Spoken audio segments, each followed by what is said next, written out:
The rain hammered against the windows of the dimly lit bar in Lower Manhattan, creating a rhythmic backdrop to my racing thoughts. I sat hunched over my third gin and tonic, my fingers trembling as they gripped the cold glass. 23 years old, and I felt like my life was already over before it had truly begun. In 72 hours, I would become Mrs. Vincent Rossi, a title that felt more like a death sentence than a new beginning. My name is Brianna Hayes, and I never imagined I would find myself in this situation. 6 months ago, my father's construction company went bankrupt after a series of bad investments, and what I later learned were sabotaged contracts. The debt collectors came knocking, threatening to take everything. Our family home in Queens, my younger sister's college fund, even my mother's small catering business that she had built from nothing. That's when Vincent Rossi appeared, like a wolf dressed in an expensive suit, offering salvation with strings attached. Strings that would bind me to him forever. Vincent promised to pay off every cent of my family's debt, to restore my father's reputation in the construction industry, and to ensure my sister could finish her education at Columbia. All he wanted in return was me. A wife. A trophy to display at his business functions. A warm body to legitimize his respectable businessman facade while God knows what he did behind closed doors. My parents, desperate and defeated, had already agreed. The engagement announcement went out before I even had a chance to protest. I had tried everything to escape this fate. I looked into legal options, but the contracts my father signed were ironclad. I considered running away, but Vincent made it clear that if I disappeared, the deal was off and my family would lose everything. I even attempted to find dirt on Vincent, something that would make him break the engagement himself, but the man was careful. Too careful. His public persona was spotless. A successful import-export businessman, a philanthropist, a pillar of the community. But I had seen glimpses of the real Vincent during our brief supervised courtship. The way his eyes turned cold when he thought no one was watching. The bruises I noticed on his assistant's wrist. The fear in the eyes of his staff members. Tonight was supposed to be my bachelorette party, a small affair organized by my cousin Sophia. But I had slipped away from the noisy club in Tribeca, unable to pretend for one more second that I was a happy bride-to-be. Instead, I found myself in this quiet bar, nursing my drinks and contemplating the impossible. The bartender, an older woman with kind eyes, had stopped asking if I was okay after the second drink. She could probably sense I wasn't in the mood for small talk. The bar was nearly empty at this late hour on a Tuesday night. A couple sat in a dark corner booth, wrapped up in each other. An older man read a newspaper at the far end of the bar. And then there was him. The man who had caught my attention the moment I walked in, though I had been too lost in my misery to really notice until now. He sat 3 stools away from me, nursing what looked like expensive whiskey, his posture radiating a kind of controlled power that should have warned me away. He was tall, I could tell even though he was seated, with broad shoulders that filled out his dark suit jacket perfectly. His hair was black, slightly longer than conventional business style, pushed back from a face that could have been carved from marble. Sharp jawline, straight nose, lips that looked like they rarely smiled. But it was his eyes that truly captured me when he finally turned his head in my direction. Gray, like storm clouds, with an intensity that made my breath catch. Rough night? His voice was deep, smooth, with an edge that suggested he was no stranger to difficult situations himself. I let out a bitter laugh. You could say that. More like a rough life, actually. The alcohol had loosened my tongue, lowered my inhibitions. Normally, I would never talk to a stranger in a bar, especially not a man who radiated danger the way this one did. But what did it matter now? In 3 days, I would be Vincent's property anyway. He shifted, moving 1 stool closer, and I caught the scent of his cologne. Expensive, with notes of cedar and something darker, more primal. "Want to talk about it?" His gray eyes studied me with an intelligence that made me feel like he could see right through my defenses. Maybe it was the alcohol. Maybe it was the desperation. Maybe it was the fact that this stranger would never see me again after tonight, would never know if I went through with the marriage or threw myself off the Brooklyn Bridge instead. Whatever the reason, the words started pouring out of me like a confession, like a dam breaking after holding back floodwaters for too long. "I'm supposed to get married in 3 days," I began, my voice shaking. "To a man I barely know, a man I don't love, a man who terrifies me if I'm being honest." I took another sip of my drink, the gin burning down my throat. "But I can't say no. If I do, my family loses everything. My father will be ruined. My sister will have to drop out of college. My mother's business will be seized. It's all tied up in contracts and agreements that I didn't sign, but that bind me anyway because I'm the price for my family's salvation." The stranger listened without interrupting, his expression unreadable. When I paused to take a breath, he signaled to the bartender to bring us both fresh drinks. "Go on," he said simply, and somehow those 2 words gave me permission to continue. "Vincent Rossi," I said the name like a curse. "That's who I'm supposed to marry. Everyone says I'm lucky. He's successful, wealthy, handsome in that polished way. But there's something wrong with him, something cruel underneath all that charm. I can feel it." I turned to look directly at the stranger, emboldened by desperation and gin. "I've thought about running, just disappearing. But he would find me. And even if he didn't, my family would pay the price for my cowardice." I watched for a reaction, expecting pity or discomfort or maybe even disbelief. What I got was something else entirely. The stranger's expression had shifted subtly. His jaw had tightened. His eyes had gone from curious to calculating. When he spoke, his voice was careful, measured. "Vincent Rossi, you're sure that's who you're marrying?" "Unfortunately, yes," I confirmed, not understanding why he seemed so focused on that detail. "Do you know him?" A ghost of a smile played at his lips, but there was no warmth in it. "You could say that. We're acquainted." He took a long sip of his whiskey, and I watched his throat work as he swallowed. "Tell me something, Brianna. If you could escape this marriage, what would you do? Where would you go?" I blinked, surprised that he remembered my name. I must have introduced myself at some point, though I couldn't recall when. "I don't know," I admitted. "I haven't let myself think that far ahead because it's impossible. The contracts are binding. My family needs the money. And Vincent doesn't strike me as the type of man who accepts rejection gracefully." The stranger set down his glass with deliberate care. "What if I told you there might be a way out? A way that wouldn't destroy your family?" My heart began to pound faster. "I'd say you were either lying or insane. There's no way out. I've looked at every angle." "Not every angle," he said. His gray eyes locked on mine. "You see, Brianna? Vincent isn't quite the man you think he is. And neither am I." He leaned closer, close enough that I could feel the heat radiating from his body. "I'm going to help you get out of this marriage. But first, you need to trust me. Can you do that?" I should have said no. I should have run out of that bar and never looked back. Everything about this man screamed danger, from his predatory grace to the calculated way he moved and spoke. But I was drowning, and he was offering me a lifeline, no matter how frayed it might be. "Why would you help me?" I asked, my voice barely above a whisper. "You don't know me. I'm nobody." He reached out and brushed a strand of wet hair from my face, his fingers warm against my skin. The gesture was intimate, too familiar for strangers, but I didn't pull away. "Let's just say I have my reasons.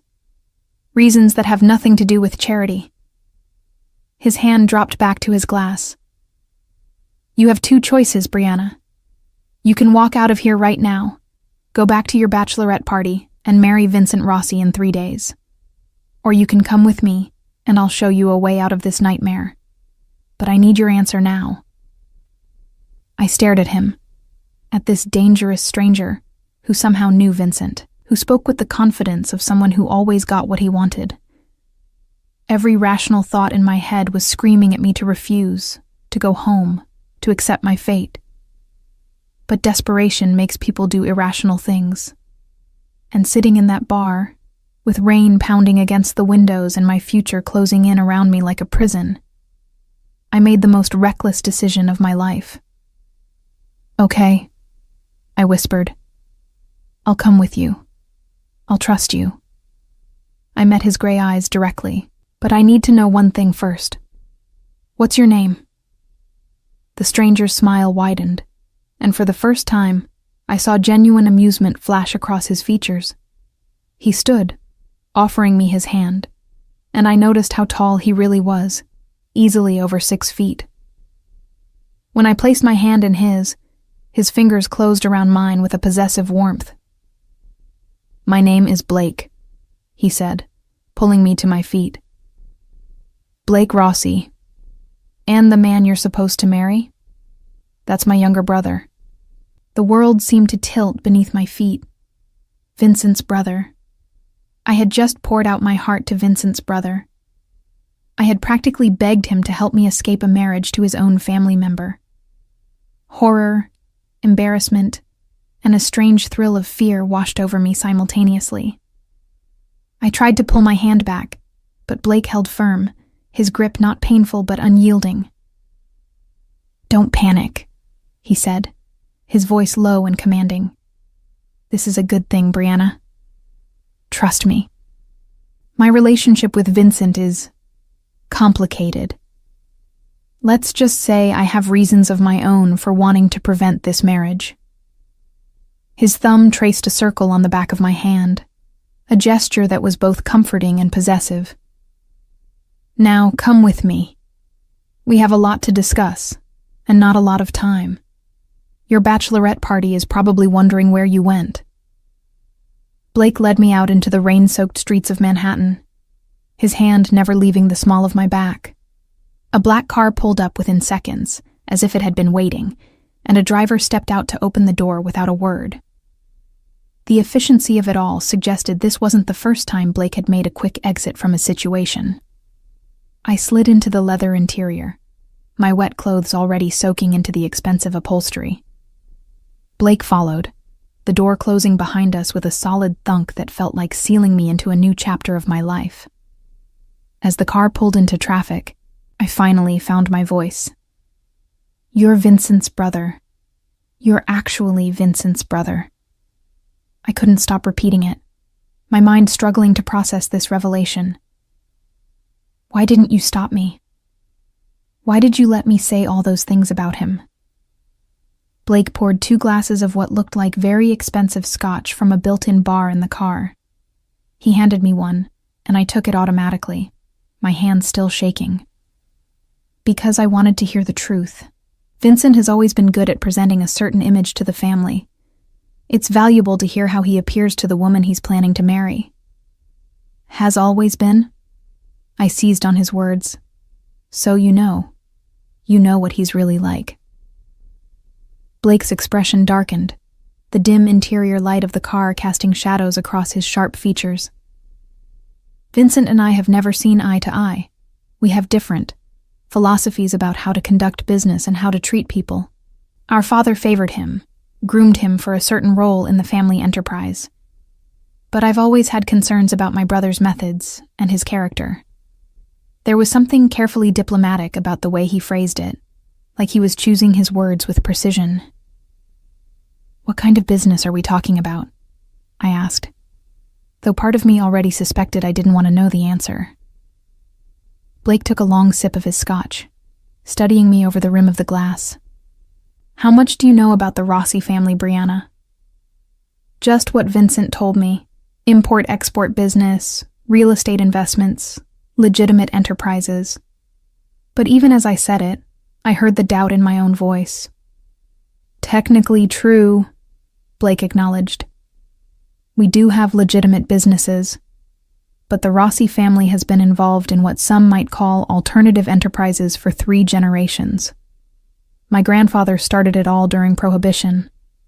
My father expanded the operation. And now. He paused, his gray eyes assessing whether I could handle the truth. Now I run things. Not Vincent, me. The implications hit me like a physical blow. You're saying, you're in the Mafia, the actual Mafia. Such an outdated term, Blake said, his lips quirking in amusement. We prefer to think of ourselves as a family business with diverse interests. But yes, essentially, that's what I'm saying. I'm the head of the Rossi family in everything but name. Vincent handles our public-facing legitimate operations, which he resents because he wants my position. He's always wanted it. I should have demanded the driver let me out immediately. I should have thrown myself from the moving car if necessary. Instead, I found myself asking, if you're in charge, why does Vincent want to marry me? What does my family's debt have to do with any of this? That's a very good question, Blake said approvingly, and one I've been trying to answer myself. Your father's construction company is small, barely worth Vincent's attention. The debt he took on wasn't substantial by our standards, which means Vincent has other reasons for forcing this marriage, reasons he hasn't shared with me or the family council. The car turned onto a quieter street, the rain still hammering against the windows. My mind was reeling, trying to process everything Blake was telling me. So you're saying this whole thing, my family's financial troubles, Vincent's sudden offer to help, it was all calculated? He orchestrated it? I don't know yet, Blake admitted, but I intend to find out. And that's where you come in, Brianna. You're going to help me understand what my brother is really planning. And in exchange, I'm going to get you out of this marriage and make sure your family stays safe and solvent. Why? I demanded, my fear giving way to frustration. Why would you do that?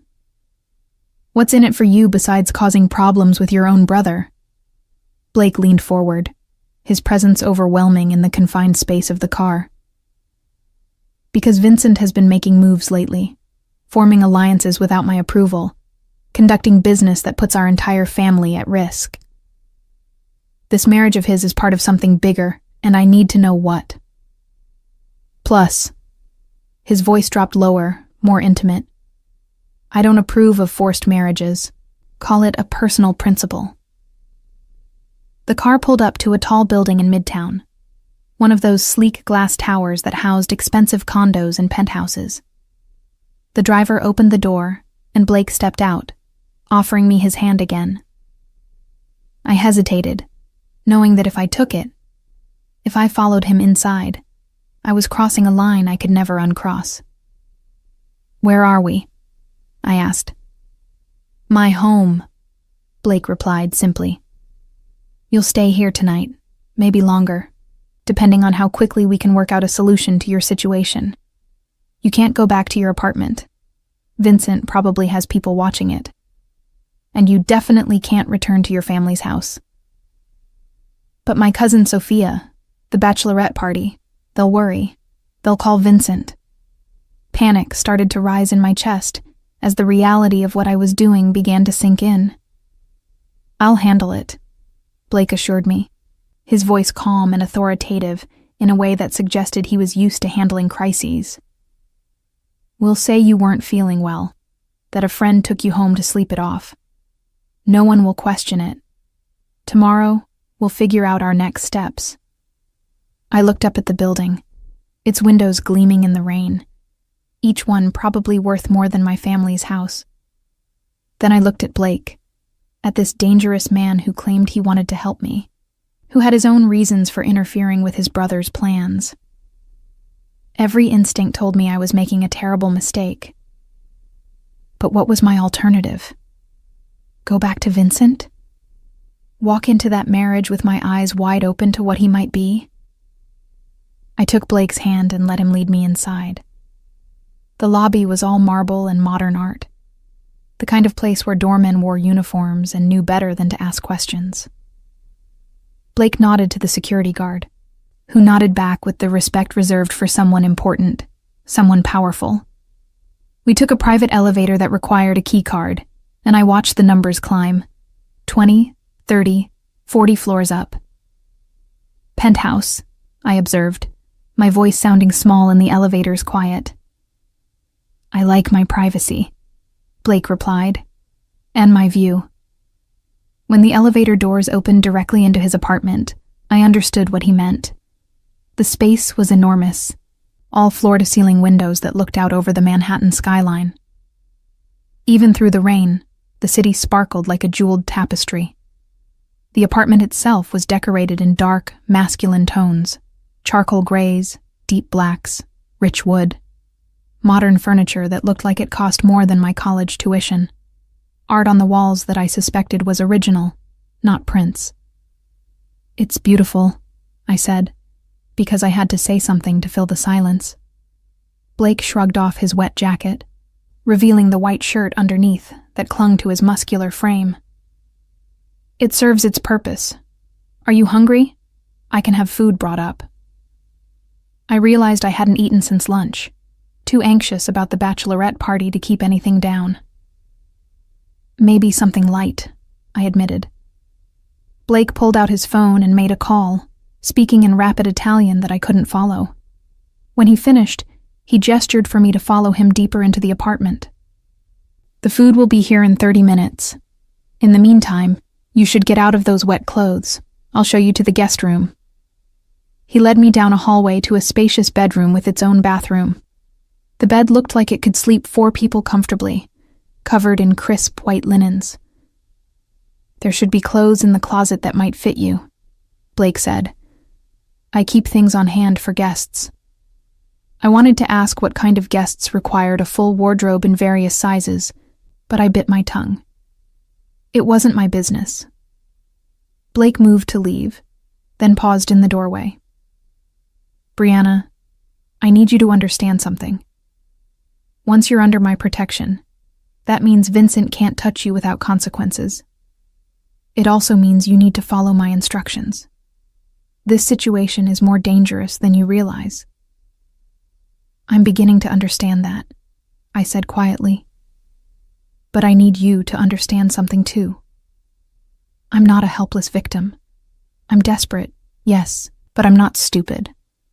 If you're using me to get to Vincent, to play some kind of family power game, I need to know." Blake's expression shifted, something that might have been respect flickering in those gray eyes. "Fair enough. Yes, this situation benefits me. I get intelligence on my brother's activities, and I potentially prevent him from acquiring whatever leverage he thinks marrying you will give him.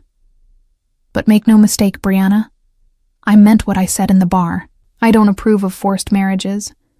I don't approve of men who use fear to control women. And I especially don't approve of my brother's recent behavior." He stepped closer, and I found myself backed against the bed, my heart racing for reasons that had nothing to do with fear. Blake reached out and tucked a strand of my wet hair behind my ear, the gesture oddly gentle from such a dangerous man. "You're safe here. That's not a lie. Whatever else happens, whatever games are being played, you are under my protection now. Do you understand?" I nodded, not trusting my voice. Blake's proximity was doing strange things to my pulse. He was nothing like Vincent. Where Vincent's touch made my skin crawl, Blake's made it burn. Where Vincent's attention felt predatory, Blake's felt consuming, intense, but somehow less threatening. Or maybe that was just what I wanted to believe. "Get changed," Blake said, his voice slightly rougher. "Dry off. We'll eat, and then we'll talk strategy. Tomorrow, I'll start making inquiries about what Vincent is really up to. In the meantime, you're not to contact anyone from your family or your friends. No social media, no phone calls. As far as the world is concerned, you're sleeping off too much champagne. Can you do that?" "I don't have much choice, do I?" I asked, though without real bitterness. Blake's hand dropped from my hair to my chin, tilting my face up to meet his gaze. "You always have a choice, Brianna. You could walk out that door right now. I'd let you go. but I don't think you will. I think you're brave enough to see this through, to fight for your freedom instead of accepting a cage just because it's comfortable." His words struck something deep inside me, and I felt tears prick at my eyes. "I'm terrified," I admitted. "Good," Blake said. "Fear keeps you sharp. Just don't let it paralyze you." He released my chin and stepped back, putting professional distance between us. 30 minutes. Then we'll eat and plan. After he left, I stood in the middle of that expensive guest room for a long moment, trying to process everything that had happened in the last few hours. I had gone from a desperate woman in a bar to a guest, or possibly a prisoner, in a Mafia boss's penthouse. I had traded one dangerous man for another. Though Blake seemed like a different kind of danger than Vincent, I stripped off my wet clothes and found a robe in the bathroom, wrapping myself in its warmth. The shower beckoned, but I didn't want to waste time. Instead, I went to the closet Blake had mentioned and found it stocked with women's clothes in various sizes, all expensive labels. I selected a soft cashmere sweater and yoga pants that fit reasonably well, trying not to think too hard about why Blake kept a full wardrobe for female guests. When I emerged from the room, I followed the sound of movement to find Blake in his kitchen, setting out plates. He had changed too, now wearing dark jeans and a black t-shirt that did nothing to hide his muscular build. Without the formal suit, he looked younger, though no less dangerous. "Food's here," he announced, gesturing to the spread on his dining table. Italian, of course. Pasta, salad, bread, enough for several people. "Eat. You'll need your strength for what comes next." I sat across from Blake at his dining table, pushing pasta around my plate more than eating it. Despite my earlier hunger, my stomach was in knots. The rain had finally stopped, leaving the city lights glittering through the massive windows like scattered diamonds. Blake ate with the focused efficiency of someone who viewed food as fuel rather than pleasure, his eyes occasionally flicking to me with an intensity that made my skin prickle. "You're not eating," he observed, setting down his fork. "I'm trying to process the fact that I just agreed to hide out in a Mafia boss's penthouse while he investigates his own brother," I replied, my voice sharper than intended. "Forgive me if my appetite is somewhat affected." A small smile played at Blake's lips. "You have more spine than I expected. Vincent usually goes for the more pliable types, women who don't question, who accept what they're told. Maybe that's why he had to force this marriage," I shot back. "Pliable women smart enough to research the Rossi family probably wouldn't agree to marry into it voluntarily." Blake's smile widened into something that might have been genuine amusement. "Probably not. Tell me about your research. What did you find?" I took a sip of the wine he'd poured, a red that probably cost more than my monthly rent. "Not much, honestly. Your family keeps a very clean public profile. Legitimate businesses, charitable donations, no scandal. The closest thing I found to controversy was your father's death 3 years ago, and even that was just speculation about whether it was really a heart attack or something more sinister." Blake's expression went cold, a wall slamming down behind his eyes. "It was a heart attack. Natural causes. My father had been ill for some time, though he tried to hide it." He paused, seeming to debate how much to share. "What else?" "I found that you exist, barely. A few photos from charity events, mentions in business journals. But Vincent is everywhere in the public records. He's the face of Rossi Enterprises, which I now understand is intentional." "Very good," Blake said approvingly. "Vincent loves the spotlight, loves being seen as a successful businessman. It suits our purposes to let him have that visibility while I handle the more delicate aspects of our family's interests. But lately, he's been pushing for more. More power within the organization, more say in our operations. This marriage is part of that push. I'm certain of it." I set down my wine glass with enough force that it clinked against the table. "So what does he want with me?" "I'm nobody special. My family's construction company is small time." What could I possibly offer him? Blake leaned back in his chair, studying me with those calculating gray eyes. That's what I need to find out. But I have theories. Your father's company, despite its size, has contracts with the city, with developers, access to permits, to building projects, to information about urban development. Vincent could use that access for any number of purposes: money laundering through construction projects, securing information about upcoming development deals, creating legitimate fronts for illegitimate operations. The pieces began falling into place in my mind, and I felt sick. My father thought Vincent was helping us out of generosity, but Vincent caused our financial problems in the first place, didn't he? He sabotaged the contracts, drove us into debt deliberately. Most likely, Blake confirmed. It's his style. Create the problem, then offer the solution. The person you're saving always feels grateful, obligated. They don't question your motives too closely. I pushed back from the table, too agitated to sit still. I walked to the windows, pressing my hands against the cool glass, staring out at the city that suddenly felt like a cage. My family has no idea. They think they're making a smart move, securing our future. They don't know they're handing me over to a criminal and giving him control over my father's business.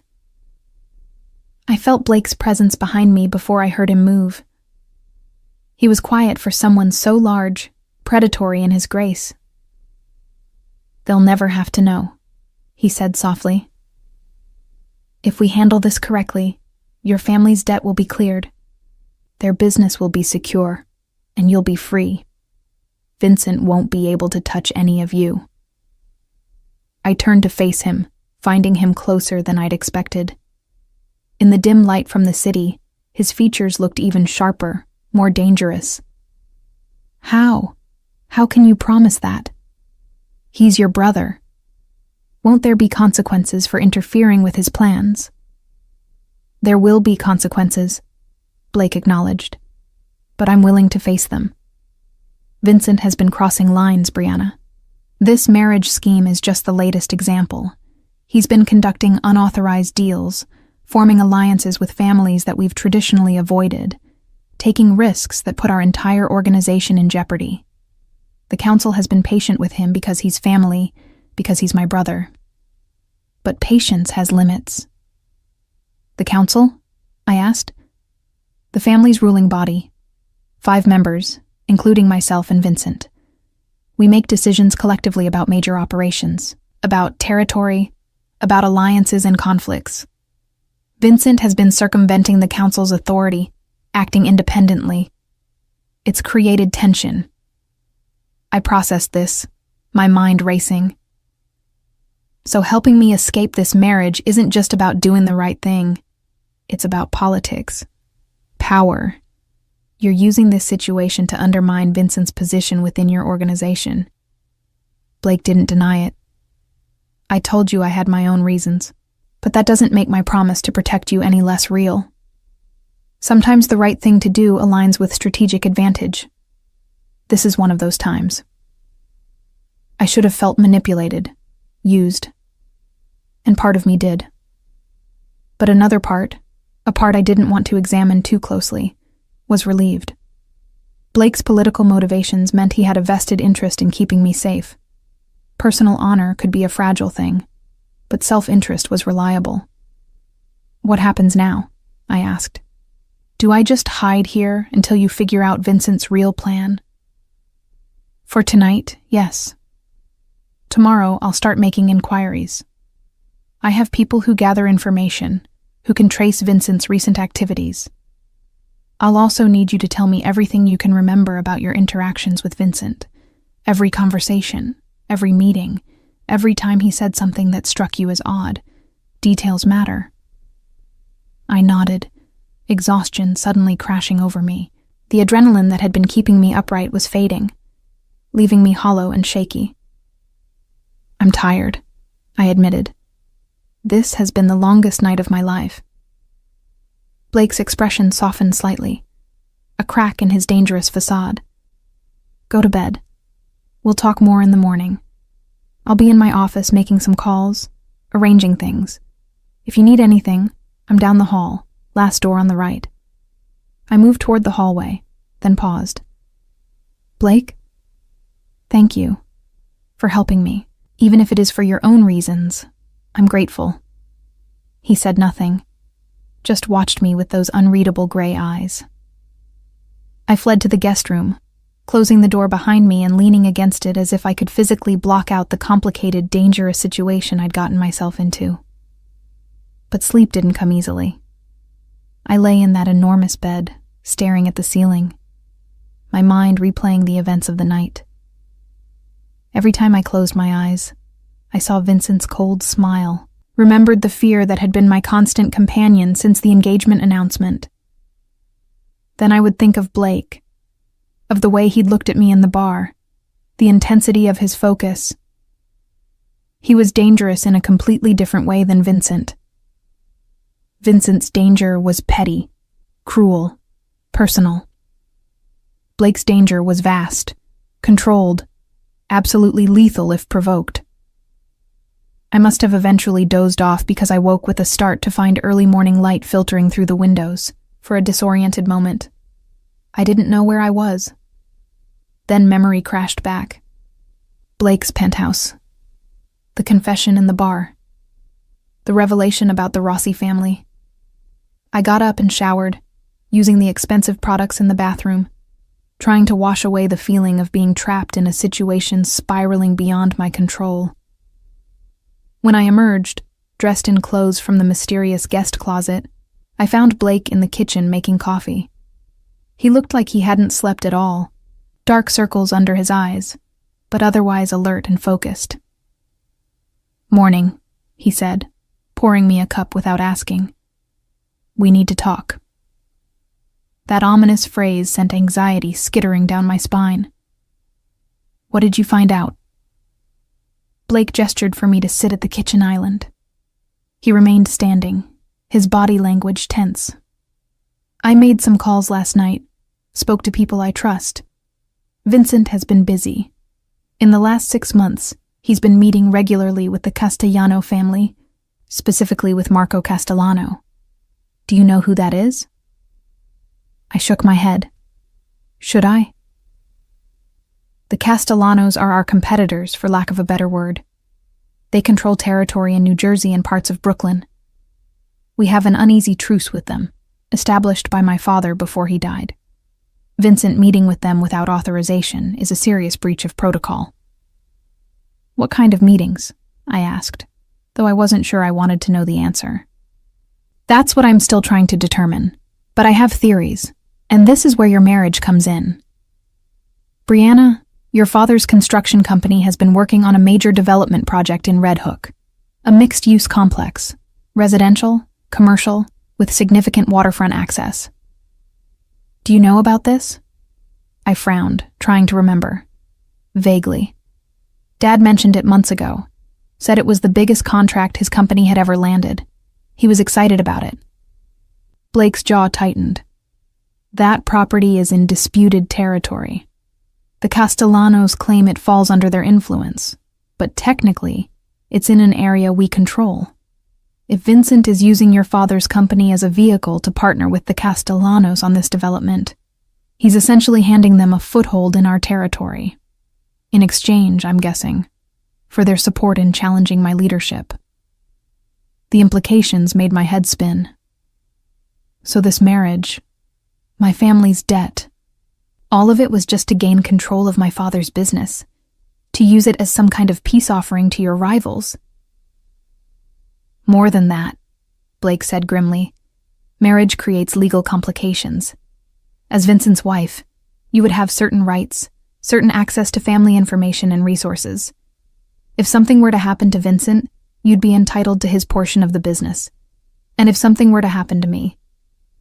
He left the sentence unfinished, but the meaning was clear. "Vincent is planning to kill you," I said, the words tasting like ash in my mouth.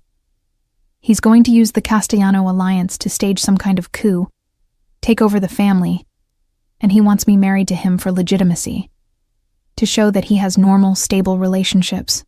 To inherit your position without the council questioning his right. That's my working theory, Blake confirmed, though the details are still unclear. Vincent is smart enough to cover his tracks. But the pattern is there. And now that I know what he's planning, I can prepare. I set down my coffee cup, my hands trembling. Blake, if this is true, if Vincent is really planning something this big, you can't just help me escape the marriage. He'll know you interfered. He'll know you suspect him. You'll be in danger. Something shifted in Blake's expression, a flash of an emotion I couldn't quite identify. I'm always in danger, Brianna. It comes with the position. But you're right that we need to be careful, which is why I've decided to accelerate our timeline. Accelerate? What does that mean? Blake moved around the island, standing directly in front of me. It means we can't wait to slowly unravel Vincent's plan. We need to act decisively now before the wedding. I'm calling an emergency council meeting for tomorrow night. I'll present evidence of Vincent's unauthorized dealings with the Castellanos, his manipulation of your family's situation, his attempts to circumvent family authority. The council will have to act. My breath caught. And what happens to me during all this? If Vincent finds out I'm here, if he realizes I went to you. Blake's hands came up to frame my face, his touch surprisingly gentle. He won't touch you. I promise you that. But we need to keep you hidden for the next 48 hours. After the council meeting, after Vincent's been dealt with, you'll be free. Your family's debt will be cleared through legitimate channels. Your father's company will be protected. And Vincent won't be in a position to threaten any of you ever again. Dealt with, I repeated. What does that mean exactly? What will the council do to him? Blake's eyes went cold. That depends on what the council decides. At minimum, Vincent will be stripped of his authority within the family, possibly exiled. At worst. He didn't finish, but I could fill in the blanks. You're talking about killing your own brother, I said, my voice barely a whisper. I'm talking about protecting the family from someone who's proven he can't be trusted, who's willing to betray us to our enemies for personal gain. Vincent made his choices, Brianna. Now he has to face the consequences. I pulled away from his touch, needing distance to think. This was so far beyond what I'd imagined when I walked into that bar last night.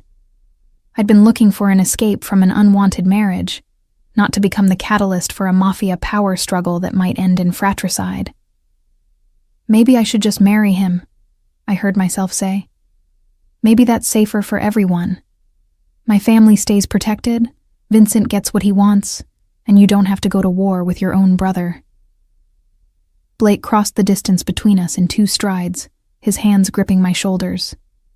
No, that is not an option. You marry Vincent. You become a prisoner. He'll use you, control you, possibly hurt you once he has what he needs from your father's company.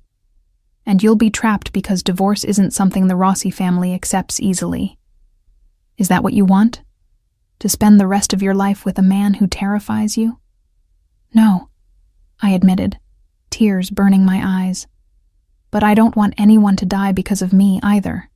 I don't want blood on my hands. Blake's grip softened, his thumbs rubbing circles on my shoulders. This isn't about you, not really. Vincent has been building toward this confrontation for years. You're just the excuse I needed to finally act. If it wasn't you, it would be something else. Another betrayal, another unauthorized deal, another risk to the family. This was inevitable. I looked up at him, at this complicated, dangerous man who had swept into my life and turned everything upside down. Why do you care? Really? You could let Vincent have his way. Let him dig his own grave. Why risk a confrontation now? Blake's expression shifted, something vulnerable flickering across his features before being buried again. Because my father asked me to protect this family before he died. He knew Vincent was ambitious, knew he lacked the discipline and patience for leadership. But he was still our blood. So my father wanted me to try to guide him, to keep him in check. I've tried, Brianna. For 3 years. I've tried. But Vincent doesn't want guidance. He wants power, and he doesn't care who gets hurt in the process. He released my shoulders and stepped back, running a hand through his dark hair in a gesture of frustration. And if I'm being honest, there's another reason. When I saw you in that bar last night, desperate and scared, begging for help, something in me responded. Maybe it's because I know what it's like to be trapped by family obligations. Maybe it's because I see in you a strength that Vincent would crush. Or maybe... He paused, his gray eyes locking with mine. Maybe it's because the moment you looked at me, really looked at me, I knew I couldn't let my brother have you. The air between us suddenly felt charged, electric. I should have been thinking about escape plans and family obligations and the very real danger I was in. Instead, all I could focus on was the intensity in Blake's eyes, the implication in his words. Blake, I started, not sure what I was going to say. He shook his head, cutting me off. Don't. Not now. Right now, we focus on keeping you safe and dealing with Vincent. Everything else can wait. But the way he looked at me suggested that everything else was very much on his mind too. A phone buzzed, breaking the tension. Blake pulled it from his pocket, his expression hardening as he read the message. Vincent is looking for you. Your cousin Sophia called him this morning, worried because you never came back to your apartment last night. He's been calling your phone. Panic flooded through me. My phone. It's in my purse. I left it at the bar, I think. Or maybe in the car. I have it, Blake said calmly. I grabbed it before we left the bar. It's been turned off since then. But we need to respond somehow, or Vincent will escalate. He'll go to your family, start making threats. What do I say? I asked, my mind racing. Blake thought for a moment. Text Sophia. Tell her you met someone last night, went home with them. Didn't mean to worry her. Say you're embarrassed and need some space. Ask her not to tell Vincent yet because you're not ready to face him. She won't believe that, I protested. Sophia knows I would never do something like that. She'll believe that alcohol and stress made you do something out of character, Blake countered. It's plausible enough to buy us time. Do it now, before Vincent gets more suspicious. He retrieved my phone from somewhere and handed it to me. I powered it on, my heart pounding as messages flooded in. Texts from Sophia, from my mother, from Vincent himself. I ignored all of them except Sophia's, and typed out the message Blake suggested, my fingers shaking.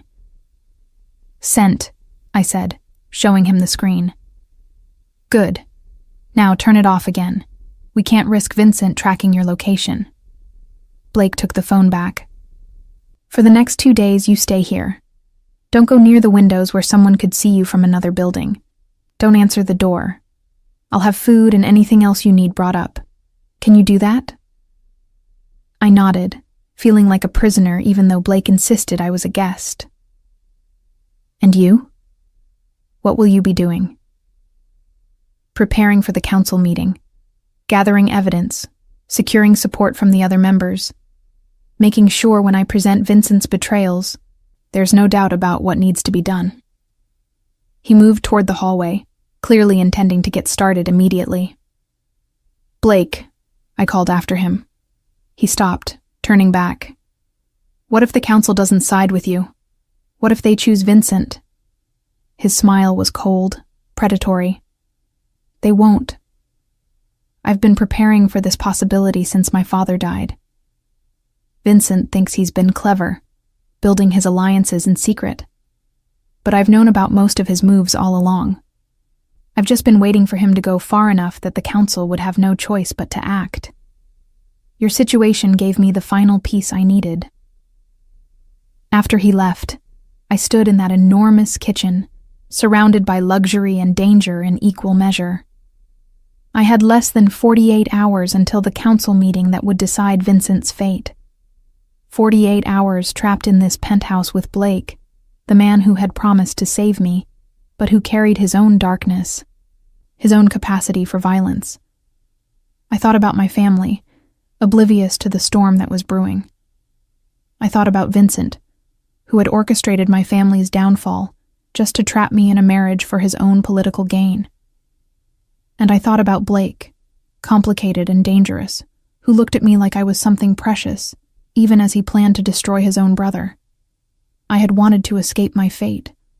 Instead, I jumped from one dangerous situation into another. The only difference was that this time, I'd chosen it. That had to count for something. The hours crawled by with agonizing slowness. I spent the first day exploring Blake's penthouse like a caged animal pacing its boundaries, careful to stay away from the windows as instructed. The apartment was a study in controlled luxury. Expensive but not ostentatious, comfortable but not warm. Everything was chosen with purpose, nothing left to chance. It reminded me of Blake himself. I found his library, a room I hadn't noticed the night before. Floor-to-ceiling shelves filled with books, an eclectic mix of classical literature, history, philosophy, and surprisingly, poetry. I pulled out a worn copy of Dante's Inferno, finding notes in the margins written in Blake's precise handwriting. The man who ran a criminal empire spent his free time reading about hell. The irony wasn't lost on me. Blake himself was largely absent that first day. He would appear briefly to check on me, to bring food or make sure I had everything I needed, then disappear again into his office. I could hear him sometimes through the walls, speaking in rapid Italian on the phone, his voice hard and commanding. This was the real Blake, I realized. The Mafia boss, not the man who had looked at me with something like tenderness that morning. By the evening of the first day, I was climbing the walls with anxiety and boredom. I had texted Sophia again, maintaining the fiction that I was with someone new, buying us more time. But I knew that excuse wouldn't hold much longer. Vincent would demand to see me soon, and when I didn't appear, he would start making threats. I was staring at my phone, debating whether to risk calling my mother just to hear her voice, when Blake appeared in the doorway of the library. He looked exhausted, his shirt rumpled, his hair disheveled from running his hands through it.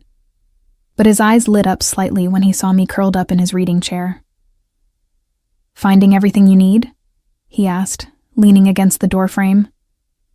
"Your book collection is surprisingly literary for a crime boss," I replied, holding up the Dante.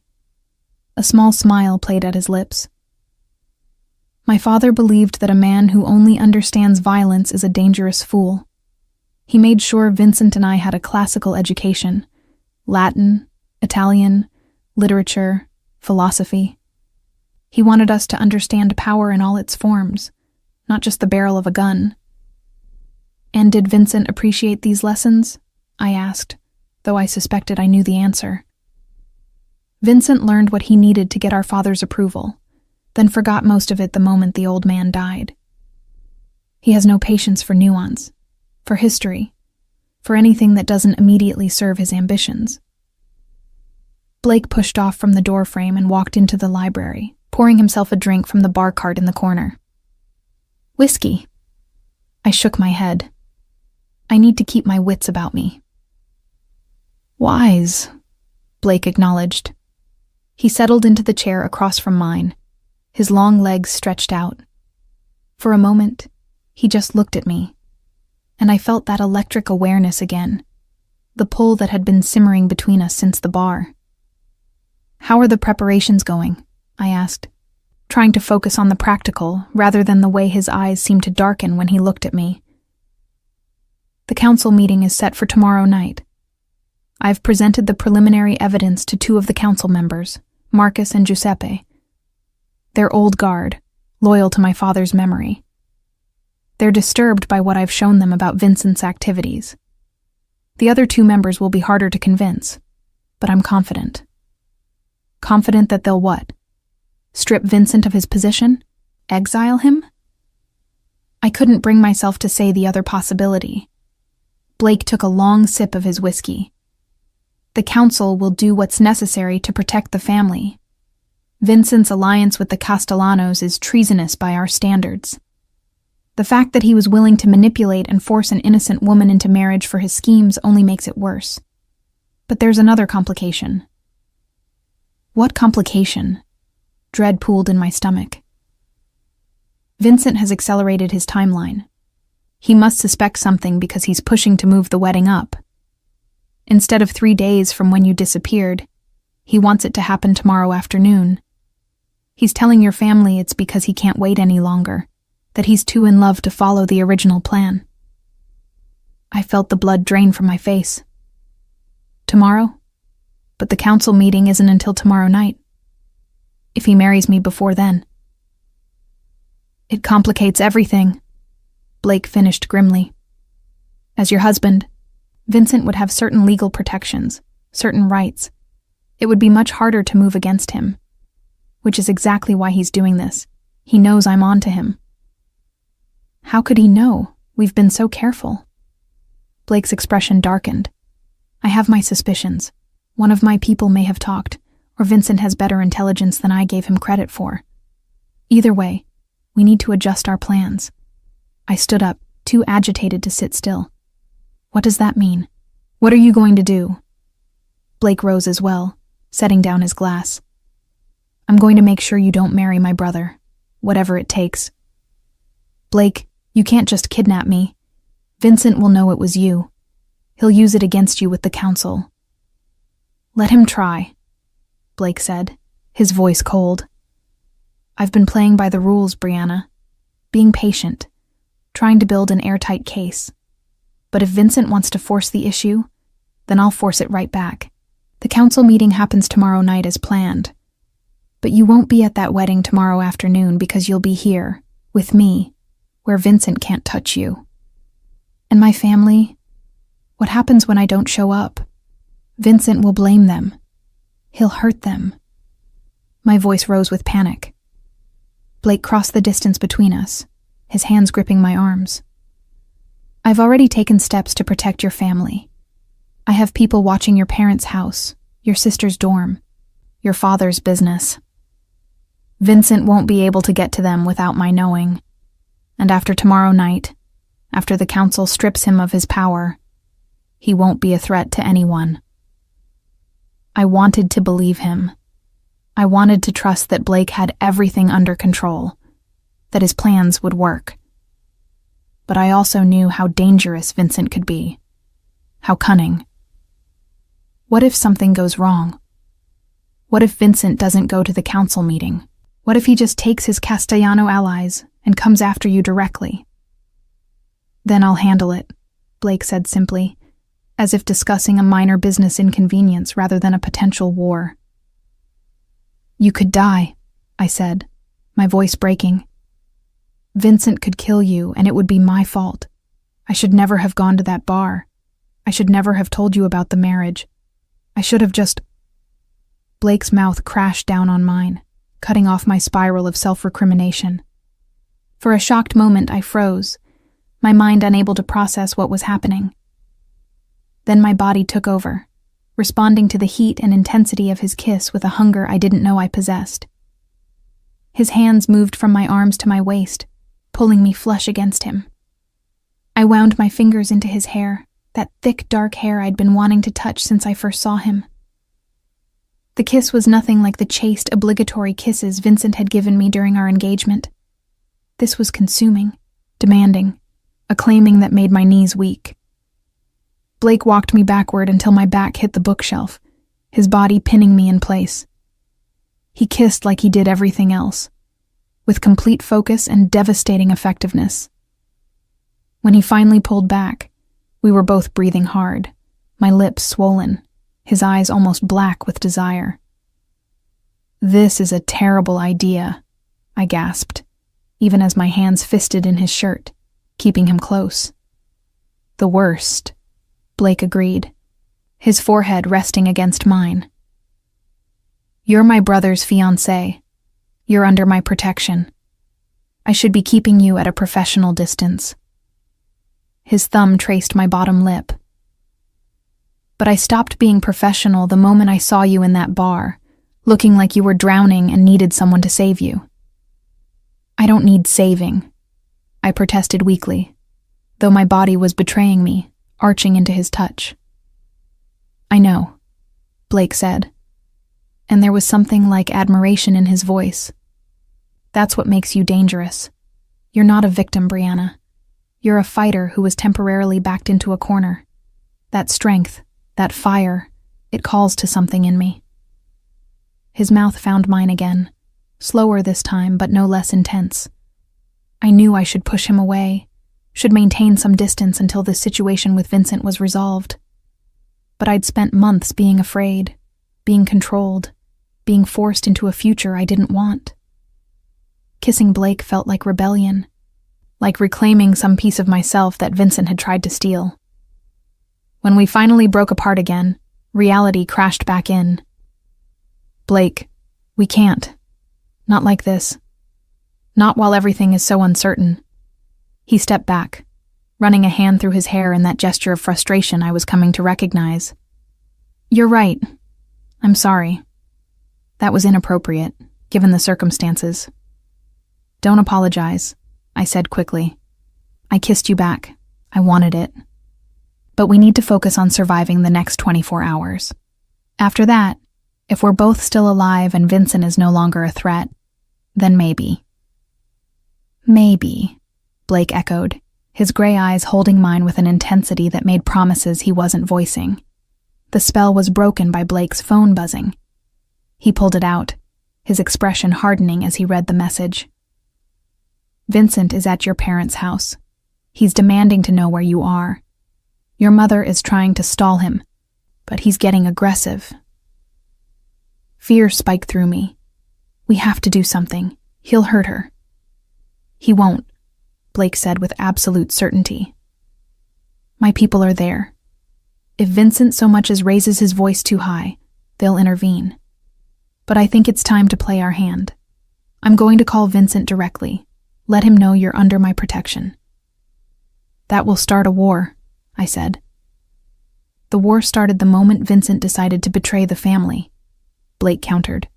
Now we're just making it official. He dialed, putting the phone on speaker so I could hear. Vincent answered on the second ring. Blake, to what do I owe the unexpected pleasure? We need to talk, little brother, about your fiancé. There was a pause, and I could almost hear Vincent's mind working. What about Brianna? Do you know where she is? Her family is very worried. She's safe, Blake said. She's with me, and she's not marrying you tomorrow or any other day. Vincent's laugh was cold. Is that so? And why would my bride be with you, Blake? What exactly have you been doing with my woman? The possessive way he said my woman made my skin crawl. Blake's jaw clenched, but his voice remained calm. Brianna came to me for help. She told me about the marriage you forced on her, about how you manipulated her family's situation to trap her. She also told me some interesting things about your business activities that the council might find very enlightening.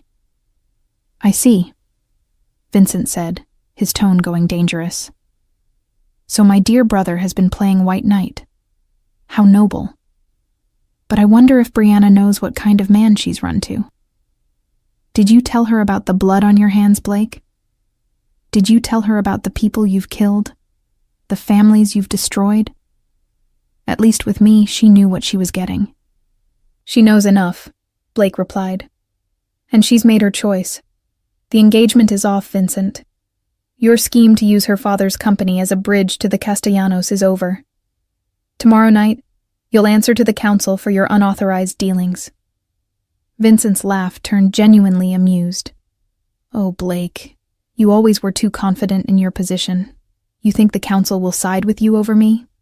You think they'll believe the word of some desperate girl over their own blood? I've been building my support for months. You're not as secure as you believe. We'll see, Blake said. In the meantime, stay away from the Hayes family. If you go near them again, If you so much as send them a threatening message, I'll consider it an act of war. Are we clear?" "Crystal," Vincent said, but there was a threat in his voice. "But Blake? You should ask yourself why Brianna is really with you. Is it because she wants your protection, or because she's looking for a better deal? After all, why settle for the younger brother when she can have the boss himself? Think about that while you're playing hero." The call disconnected. I stared at the phone, Vincent's insinuations hanging in the air between us. Blake's expression was unreadable. "He's trying to manipulate you," I said quickly, "to make you doubt my motives. Blake, I didn't come to you looking for a better option or a more powerful protector. I came to you because I was desperate, and you were there." "I know," Blake said, but something had shifted in his demeanor. He'd pulled back behind his walls, the moment of vulnerability from our kiss erased. "You should get some rest. Tomorrow is going to be difficult. The council meeting is at 9. Until then, stay here. Stay hidden. I have preparations to make." He left before I could say anything else, and I was alone in the library, my lips still tingling from his kiss, my heart racing with fear about what tomorrow would bring. Vincent's words echoed in my mind, poisonous seeds designed to create doubt. But beneath the fear was something else: determination. I had started this by refusing to be a victim. I wouldn't back down now. That night I barely slept.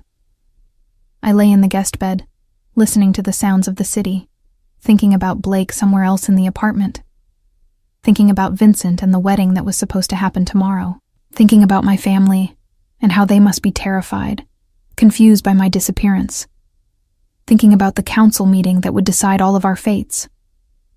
Sometime in the early morning hours, I gave up on sleep and went to find Blake.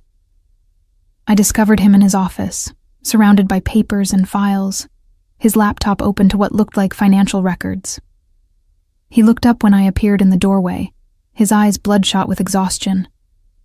"Can't sleep?" he asked. "Can you?" I countered, moving into the room. "Sleep is a luxury I can't afford right now," Blake said.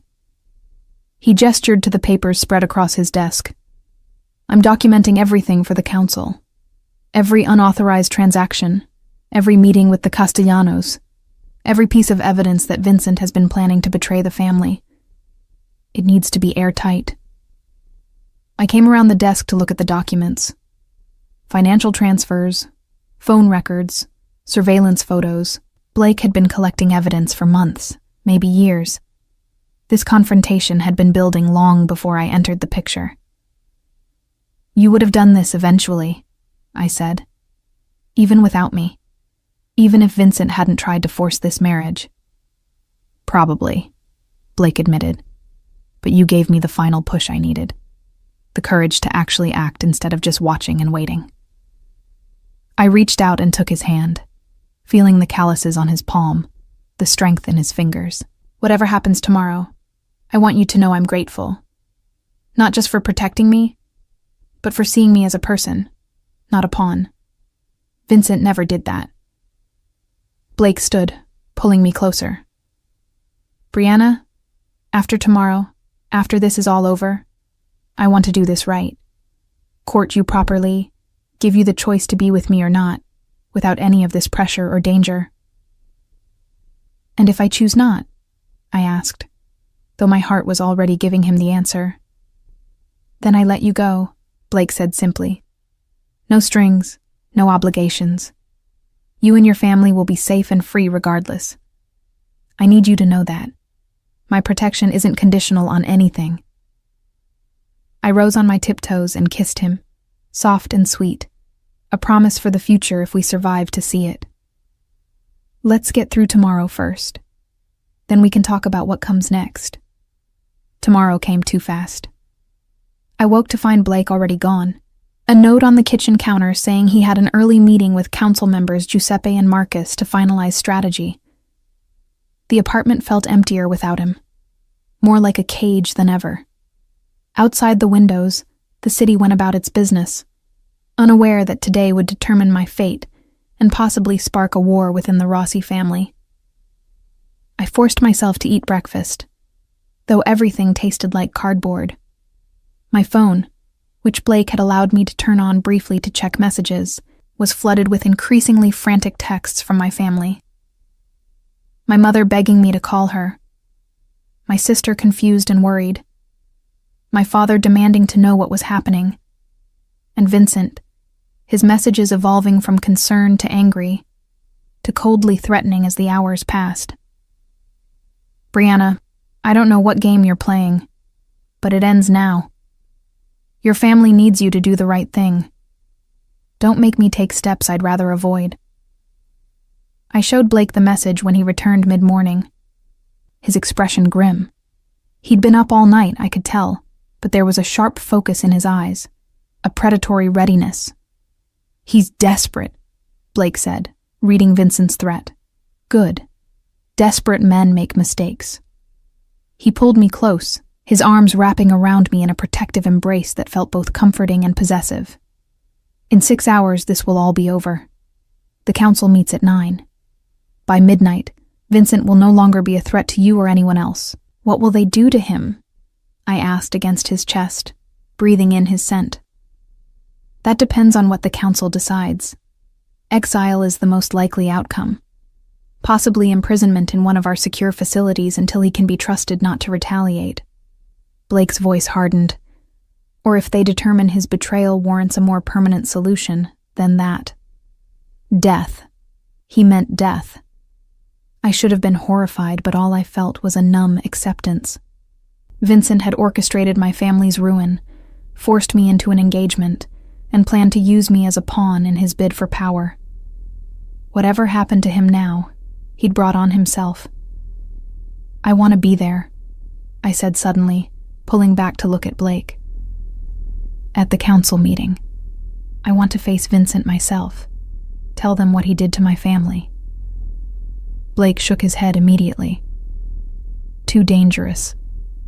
Vincent will have supporters there, people loyal to him. I can't guarantee your safety."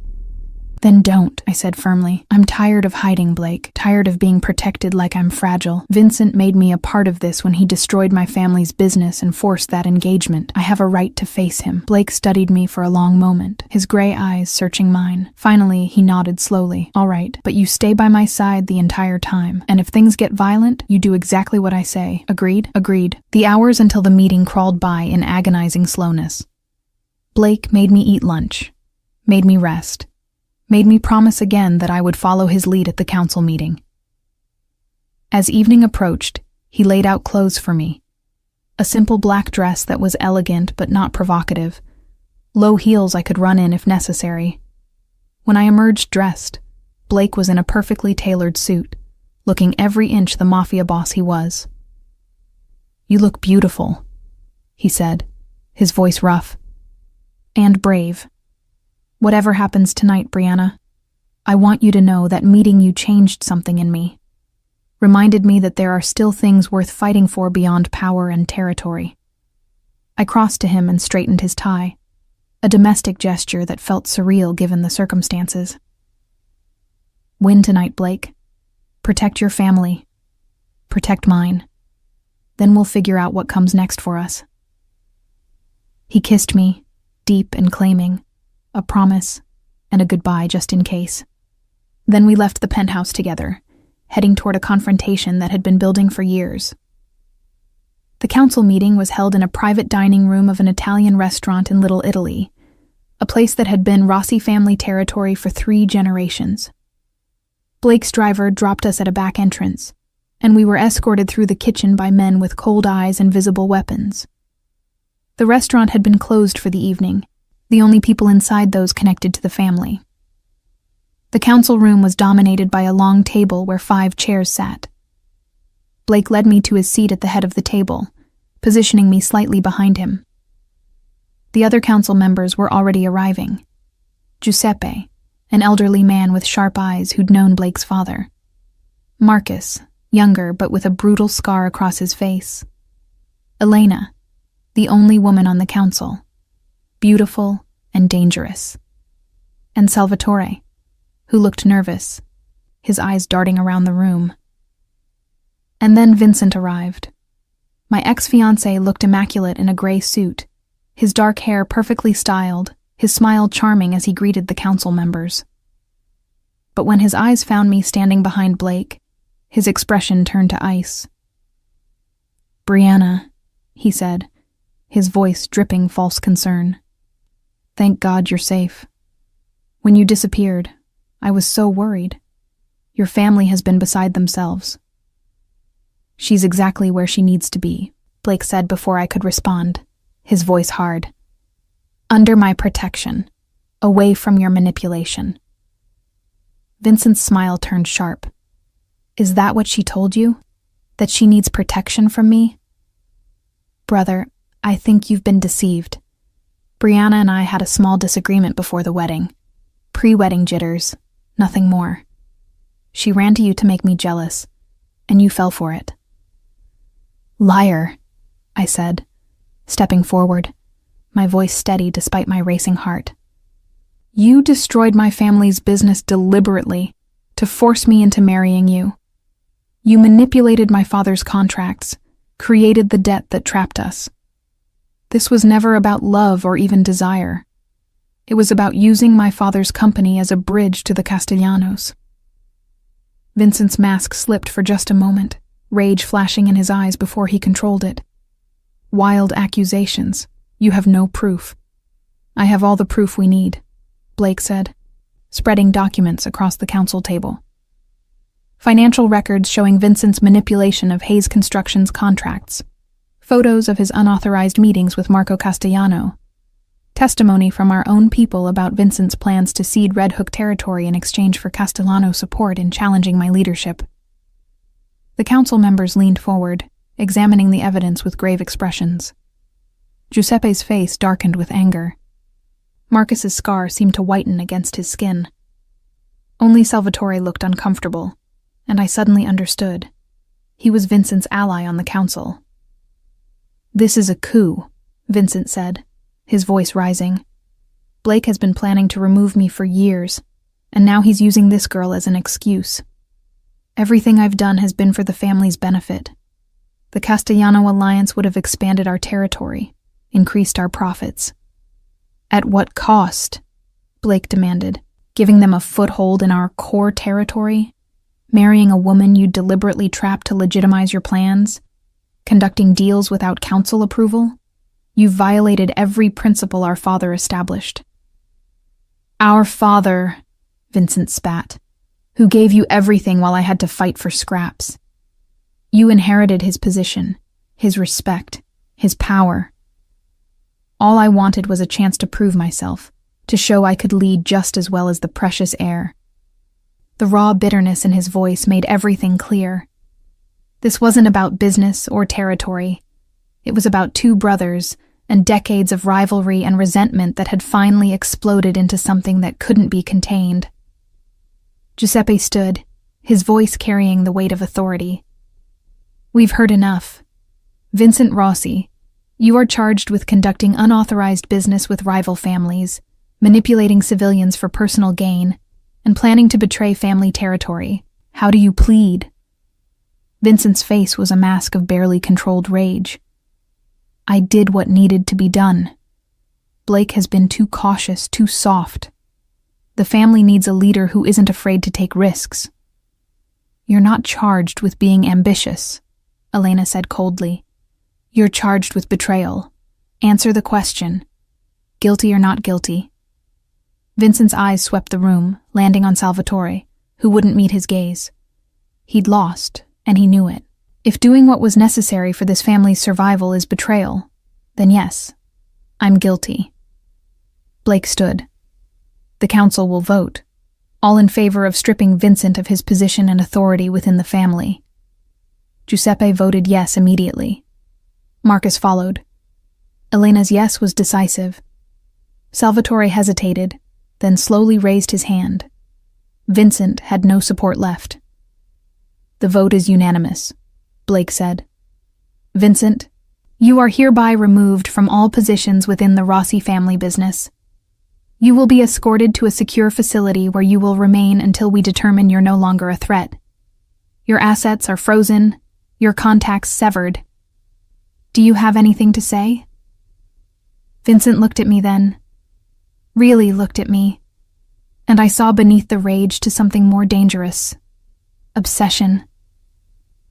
"You were supposed to be mine, Brianna. Everything I did to have you.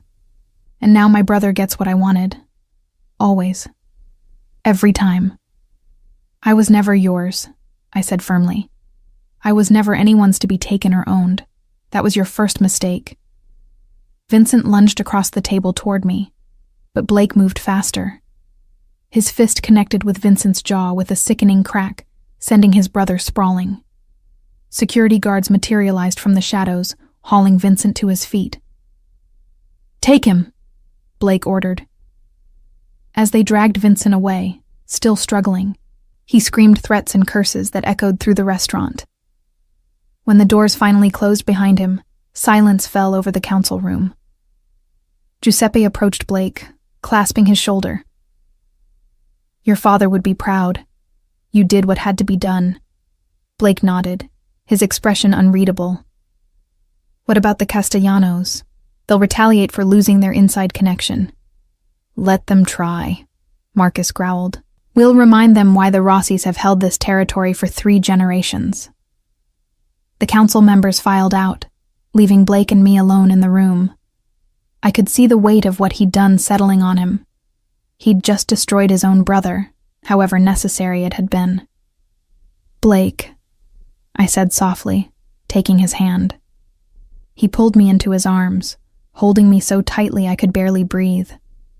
"It's over. You're free. Your family is free. Vincent can never hurt any of you again." "What about you?" I asked. "Are you free?" He pulled back to look at me, his gray eyes haunted but clear. "As free as a man in my position can be. But for the first time in years, I don't feel the weight of my brother's betrayal hanging over me. I did what needed to be done." We left the restaurant together, stepping out into the New York night.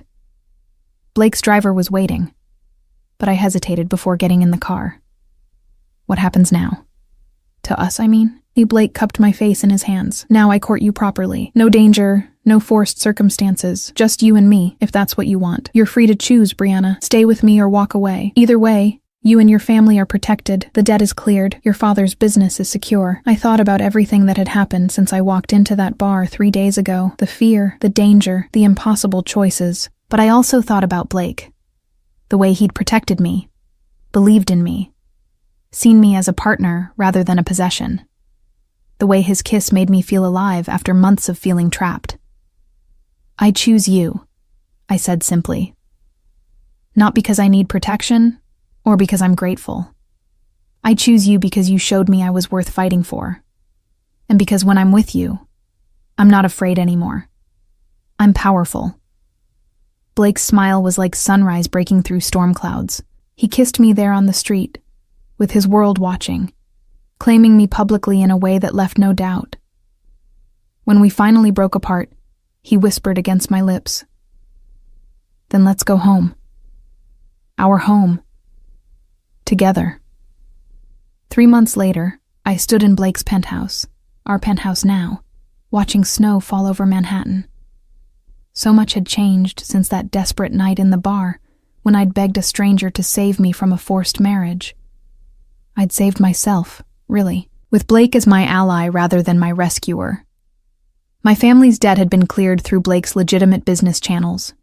My father's company not only restored, but thriving with new contracts that Blake helped secure. My parents knew I was with Blake Rossi, Vincent's brother, but they didn't know the full truth about the family business. They thought Blake was just a successful businessman who'd fallen for me. It was simpler that way, safer for them. Vincent remained in a secure facility, supposedly a private rehabilitation center for his breakdown. The truth was more complicated. He was essentially under house arrest, contained until the family could trust he wouldn't retaliate. Blake visited him sometimes, though he never told me what they discussed. I didn't ask. Some wounds were too deep for an outsider to understand. The Castellano situation had been resolved through a combination of strategic negotiations and a show of force that reminded them why the Rossis weren't to be challenged. Marco Castellano had lost face when his inside connection was removed, and he'd backed down rather than face a war he couldn't win. As for me, I'd transformed from a desperate girl into something else entirely. Blake didn't just protect me. He educated me about his world, taught me how the family business worked, introduced me to the legitimate and less legitimate sides of his empire. I learned to read financial statements that hid money laundering operations. I sat in on meetings where territory disputes were resolved. I became Blake's partner in ways that went far beyond romance. "You're thinking too hard," Blake said, coming up behind me and wrapping his arms around my waist. I can practically hear the wheels turning. I leaned back against him, feeling safe and powerful in equal measure. I was thinking about how different my life is now. 3 months ago, I was terrified and trapped. Now What exactly am I, Blake? He turned me in his arms to face him. "You're my partner, my equal, the woman I love." His gray eyes held mine intensely. "You're also becoming something the family hasn't seen in generations. A woman with real power and influence. The council members respect you. Even Giuseppe, who's old school about women in the business, listens when you speak." It was true. I'd found my place in Blake's world not by pretending to be something I wasn't, but by being exactly who I was. Smart, strategic, unafraid to challenge assumptions. Blake valued my insights precisely because I came from outside the Mafia culture, because I saw solutions that lifelong mobsters missed. "Your father would never have imagined a woman at the council table," I said. "My father was a man of his time," Blake replied. "But times change. The family needs to evolve or die. You're part of that evolution, Brianna. You're helping me transform what the Rossis are into what they need to become." There was a knock at the door, and one of Blake's men entered. "Boss, the meeting is ready. Everyone's waiting." Blake nodded, then looked at me. "Are you ready for this?" Today was significant. The first council meeting where I would formally present a proposal, a plan to expand the family's legitimate real estate holdings, while gradually reducing dependence on illegal operations. It was ambitious, risky, and exactly the kind of long-term thinking Blake needed to secure the family's future. "I'm ready," I said. We walked into the council room together, equal partners. Giuseppe, Marcus, and Elena were already seated, their expressions ranging from curious to approving. Salvatore had been removed from the council after his divided loyalties became clear, replaced by a younger member, Antonio, who embraced Blake's vision for modernizing operations. I presented my proposal with confidence, outlining how legitimate businesses could eventually outpace illegal revenue streams, making the family less vulnerable to law enforcement while maintaining their power and influence. It was a 10-year plan, ambitious but achievable. When I finished, Giuseppe was the first to speak. "Your woman has vision, Blake. She's right that we need to think beyond the old ways. I vote yes on this proposal." One by one, the others agreed. Blake's hand found mine under the table, squeezing gently in pride and support. After the meeting, as we walked back to the penthouse through a city that was both dangerous and ours, Blake pulled me into an empty side street. "Marry me," he said suddenly. I blinked, surprised, despite the fact that we'd been growing closer every day. "Is this about legitimizing my position in the family?" "This is about the fact that I love you," Blake said firmly. "About the fact that you walked into my life desperate and scared, and you transformed not just your own fate, but mine too. You made me believe the family could be something more than what it was. You made me better, Brianna. I want you as my wife, my partner in everything, not because tradition demands it, but because I choose you. Every day, I choose you." Tears pricked my eyes. 3 months ago, the word marriage had represented a prison. Now, with Blake, It represented freedom. The freedom to be myself completely, to be powerful and vulnerable, to love and be loved without fear. Yes, I said, on one condition. Blake raised an eyebrow. What condition? I'm not just marrying Blake Rossi, the mob boss. I'm marrying Blake Rossi, the man who reads Dante and believes in evolution over tradition. The man who saw me as strong when everyone else saw me as a victim. Promise me that man will always exist, even when the darkness of this life tries to consume him. Blake pulled me close, his lips finding mine in a kiss that was both tender and claiming. I promise. You're my light in that darkness, Brianna. You always will be. As we walked home through the snowy streets of Manhattan, I thought about the strange journey that had brought me here. I'd begged a stranger to save me from a forced marriage, never knowing I was seducing the most dangerous man in the city. But Blake hadn't saved me.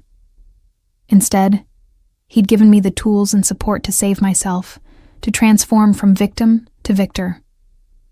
Vincent was right about one thing. I had chosen the boss over him, but not for the reasons he'd assumed. I'd chosen Blake because he saw me as an equal, because he challenged me to be stronger, because he loved me without trying to own me. The penthouse was warm when we arrived, lights glowing against the darkness. Our home, our territory, our life together, built not on force or obligation, but on choice and mutual respect. What are you thinking? Blake asked, as we stood by the window, looking out at our city. I'm thinking that 3 months ago I was begging to be saved from a marriage, I said, turning to face him. And now I'm choosing a marriage that will make me a queen instead of a prisoner. That's one hell of a transformation. Blake laughed, the sound rich and genuine. Queen of the Rossi Empire. It has a certain ring to it. Co-ruler, I corrected. We do this together, Blake. Equal partners transforming a criminal empire into something that can survive in the modern world. It won't be easy. Nothing worth having ever is, Blake replied, pulling me close. But if anyone can help me navigate the impossible, it's you. The woman who had the courage to ask a stranger for help, who turned a desperate situation into an opportunity, who looked at a mob boss and saw not just danger but potential. As the snow fell over Manhattan, covering the city in pristine white, I kissed my future husband and thought about the future we would build together. Not the future Vincent had tried to force on me, but one I'd chosen for myself. A future where I wasn't just Mrs. Blake Rossi, mob wife and trophy. I was Brianna Hayes Rossi, strategist, partner, and architect of the family's transformation. I'd begged a stranger to save me from marriage to a monster. Instead, I'd found a partner who helped me become the woman I was always meant to be. Powerful, respected, and finally, truly free. The wedding would happen in spring, a private ceremony with only family. And after that, the real work would begin, transforming the Rossi family empire from within, modernizing their operations, securing their future. It was ambitious, maybe impossible.